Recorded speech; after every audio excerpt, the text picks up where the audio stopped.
Општина Центар најавува рушење на диво изградената и оградена улица кај зградата на владината служба за заеднички работи. Временски тоа би значило од прилика месец дена.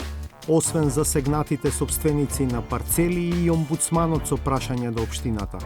Зошто ништо не е преземено од нивна страна? МНР вторпат го моли собранието за комисиска седница на која Фрчковски би се представил како иден амбасадор во Њујорк. Ќе ги консултираме членовите на комисијата и ќе го размислиме тоа прашање.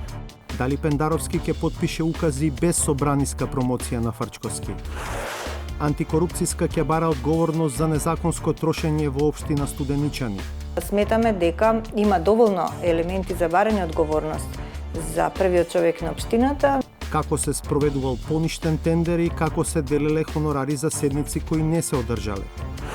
И чашата вода што ја пиеме беше одлука на владата, тоест на заеднички служби на владата.